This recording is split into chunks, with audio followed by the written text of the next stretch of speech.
ನಮಸ್ಕಾರ ವೀಕ್ಷಕರೇ, ಈ ಪೆರಿಫೆರಲ್ ರೋಡ್ನ ವಿಚಾರ ಬಂದಾಗಿನಿಂದ ತುಂಬ ಜನ ಕೇಳ್ತಾ ಇದ್ದಾರೆ. ಇದು ಯಾವ ರೀತಿ ಬರ್ತಾ ಇದೆ, ಯಾವ ಏರಿಯಾ ಮೇಲೆ ಬರ್ತಾ ಇದೆ, ಇದೊಂದು ಪ್ಲ್ಯಾನ್ ಏನು ಅನ್ನೋದ್ರ ಬಗ್ಗೆ ತುಂಬ ಜನ ಕೇಳ್ತಾ ಇದ್ರಿ. ಅದಕ್ಕಾಗಿ ಈ ವಿಡಿಯೋನ ಮಾಡಲಾಗ್ತಾ ಇದೆ. ಮೊದಲನೇದಾಗಿ ನೋಡಿ, ಇದು ಕೆಂಪೇಗೌಡ ಬಡಾವಣೆ ಏನು ಮಾಡಿದ್ದಾರೆ BDAಯಿಂದ ಆ ಲೇಔಟ್ ಮಾಗಡಿ ರೋಡ್ಗೆ ಅಟ್ಯಾಚ್ ಆಗೋದಕ್ಕೆ ಕಡಬಗೆರೆ ಮಾರ್ಗದಲ್ಲಿ ಒಂದು ರೋಡನ್ನು ಈಗಾಗಲೇ ಅಕ್ವೈರ್ ಮಾಡಿಕೊಂಡು ಡೆಮಾಲಿಷನ್ ಕೂಡ ಮಾಡಲಾಗಿದೆ.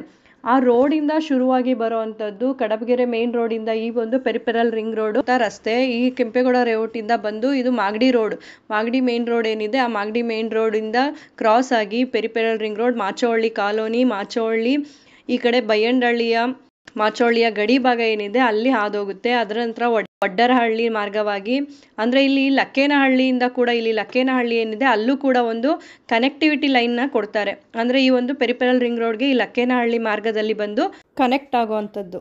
ವಡೇರಹಳ್ಳಿ, ಕದಿರೇನಹಳ್ಳಿಯ ಗಡಿ ಭಾಗಗಳು ಈ ರೀತಿಯಾಗಿ ಒಂದು ಮಾರ್ಗ ಹೋಗುವಂಥದ್ದು. ಇಲ್ಲಿ ಸರ್ವೆ ನಂಬರ್ಗಳು ಕೂಡ ಮೆನ್ಷನ್ ಆಗಿದೆ. ನೀವು ಅದನ್ನು ಮ್ಯಾಪಲ್ಲಿ ಕ್ಲಿಯರ್ ಆಗಿ ನೋಡ್ಬೋದಾಗಿರುತ್ತೆ. ಈ ಸರ್ವೆ ನಂಬರ್ಗಳು ಎಲ್ಲಿ ಈ ಒಂದು ರಸ್ತೆ ಹೋಗುತ್ತೆ ಅನ್ನೋದನ್ನ. ಆರೋಕ್ಯತನಹಳ್ಳಿಯ ಗಡಿ ಭಾಗ, ಹಾಗೆ ಲಕ್ಷ್ಮೀಪುರ, ಸಿದ್ದನ ಹೊಸಹಳ್ಳಿ ಮಾರ್ಗ ಈ ರೀತಿಯಲ್ಲಿ ಈ ಒಂದು ತುಮಕೂರು ರಸ್ತೆಗೆ ಅಟ್ಯಾಚ್ ಆಗೋ ರೀತಿಯಲ್ಲಿ ಈ ಒಂದು ಪೆರಿಫೆರಲ್ ರಿಂಗ್ ರಸ್ತೆಯನ್ನು ಮಾಡಲಾಗಿದೆ. ಮಾಚೋಹಳ್ಳಿ ಪೆರಿಫೆರಲ್ ರಸ್ತೆಗೆ ಬೈಲಕೋನೇನಹಳ್ಳಿಯ ಮಾರ್ಗವಾಗಿ ಕೂಡ ಒಂದು ಕನೆಕ್ಟಿವಿಟಿ ಲೈನನ್ನು ಕೊಡ್ತಾ ಇದ್ದಾರೆ. ಇಲ್ಲೂ ಕೂಡ ಅಕ್ವಿಸಿಷನ್ ನಡೀತಾ ಇರೋವಂಥದ್ದು ಅದೇ ಕಾರಣಕ್ಕಾಗಿ.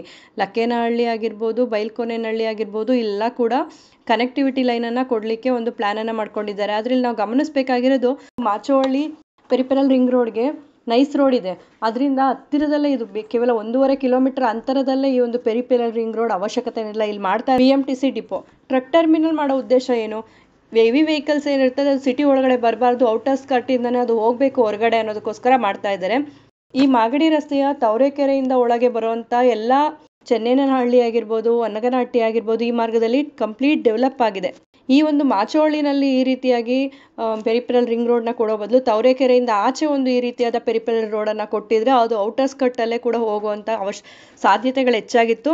ಈಗಾಗಲೇ ಮುಂಚೆನೇ ಒಂದು ಓಲ್ಡ್ ಪ್ಲ್ಯಾನನ್ನು ಮಾಡಲಾಗಿತ್ತು. ಯಾರು ಕೂಡ ಅಲ್ಲಿ ಲ್ಯಾಂಡನ್ನು ಅಕ್ವೈರ್ ಮಾಡ್ಕೊಳ್ಳಿಕ್ಕೆ ಬಿಡಲಿಲ್ಲ ಮತ್ತು ಅಲ್ಲೊಂದು ಕೆಲವೊಂದು ಗ್ಯಾಸ್ ಲೈನ್ಗಳು ಹೋಗಿರೋದ್ರಿಂದ ಆ ಪ್ಲ್ಯಾನನ್ನು ಸ್ಟಾಪ್ ಮಾಡಿ ನಂತರ ಈ ಒಂದು 2006ರಲ್ಲಿ ಈ ಒಂದು ಪ್ಲ್ಯಾನ್ಗೆ ಪ್ರಾಥಮಿಕ ನೋಟಿಸನ್ನು ಕೊಡಲಾಗಿತ್ತು.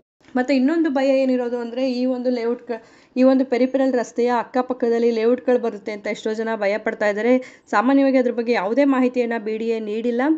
ಒಂದು ಕಮರ್ಷಿಯಲ್ ಸೈಟ್ಗಳನ್ನ ಮಾಡಬೇಕು ಅಂತ ಒಂದು ಪ್ಲ್ಯಾನ್ ಇದೆ. ಅಂದರೆ ಅದ್ರ ಪಕ್ಕದಲ್ಲಿ ಒಂದು 24 ಮೀಟರ್ ಅಂತರದಲ್ಲಿ ಕಮರ್ಷಿಯಲ್ ಸೈಟ್ಗಳನ್ನ ಮಾಡ್ಬೋದು ಅಂತ ಹೇಳಲಾಗ್ತಾ ಇದೆ ಹೊರತು, ಯಾಕೆಂದರೆ ಇಲ್ಲಿ ಟೋಲ್ ಫ್ರೀ ಆಗಿ ಮಾಡೋವಂಥದ್ದು ಈ ರಸ್ತೆಗಳನ್ನ, ಅದರಿಂದ ಅದಕ್ಕೆ ಲಾಭ ಬರೋದಕ್ಕೋಸ್ಕರ ಒಂದು ಕಮರ್ಷಿಯಲ್ ಸೈಟ್ಗಳನ್ನ ಮಾಡುತ್ತೆ ಹೊರತು ಲೇಔಟ್ಗಳನ್ನ ಮಾಡ್ತೀವಿ ಅಂತ BDA ಇಲ್ಲೂ ಕೂಡ ಅನೌನ್ಸ್ ಮಾಡಿಲ್ಲ. ಈ BDA ಸಂಬಂಧಪಟ್ಟಂತೆ ಈಗಾಗಲೇ ಯಾವೆಲ್ಲ ಜಾಗಗಳನ್ನ ಅಕ್ವೈರ್ ಮಾಡ್ಕೊಳ್ತೀವಿ ಅಂತ ಹೇಳಿ ನೋಟಿಸ್ ಕೊಟ್ಟಿದೆ. ಇದು 2006ರಲ್ಲೇ ಕೊಟ್ಟಿರೋವಂಥದ್ದು. 15/11/2006ರಲ್ಲೇ ಈ ಒಂದು ನೋಟಿಸನ್ನು ಕೊಡಲಾಗಿತ್ತು. ಅಧಿಸೂಚನೆಯನ್ನು ಹೊರಡಿಸಿ ದಿನಾಂಕ 31/12/2005 ಹಾಗೂ 16/11/2006ರಂದು ಒಂದು ವಿಶೇಷ ಪತ್ರಿಕೆಯಲ್ಲಿ ಕೂಡ ಪ್ರಕಟಣೆಯನ್ನು ನೀಡಲಾಗಿತ್ತು. ಅದಕ್ಕೆ ಸಂಬಂಧಪಟ್ಟಂತೆ ಬೈಲಕೋನೇನಹಳ್ಳಿಯಲ್ಲಾಗಿರ್ಬೋದು, KG ಲಕ್ಕೇನಹಳ್ಳಿ, ಗಂಗೊಣ್ಣನಹಳ್ಳಿ, ಲಕ್ಷ್ಮೀಪುರ, ದೊಂಬರಹಳ್ಳಿ, ವಡ್ಡರಹಳ್ಳಿ, ಕದಿರೇನಹಳ್ಳಿ, ಆರೋಕ್ಯತನಹಳ್ಳಿ, ಸಿದ್ದನ ಹೊಸಹಳ್ಳಿ ಈ ರೀತಿಯಾಗಿ ಒಂದು ನೋಟಿಫಿಕೇಶನ್ನ ಕೊಡಲಾಗಿದೆ. ಕದಿರೇನಹಳ್ಳಿ, ಆರೋಕ್ಯತನಹಳ್ಳಿ, ಲಕ್ಷ್ಮೀಪುರ, ಮಾಚೋಹಳ್ಳಿ, ವಡ್ಡರಹಳ್ಳಿ ಈ ಮಾರ್ಗಗಳಲ್ಲಿ ನೋಟಿಸನ್ನು ಕೊಟ್ಟು ಸರ್ವೆ ನಂಬರ್ಗಳನ್ನ ಕೂಡ ನಮೂದು ಮಾಡಿ ಕಳಿಸಲಾಗಿದೆ.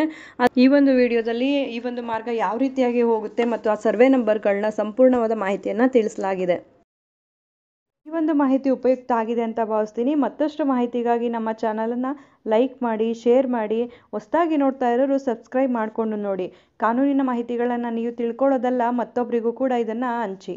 ಧನ್ಯವಾದಗಳು.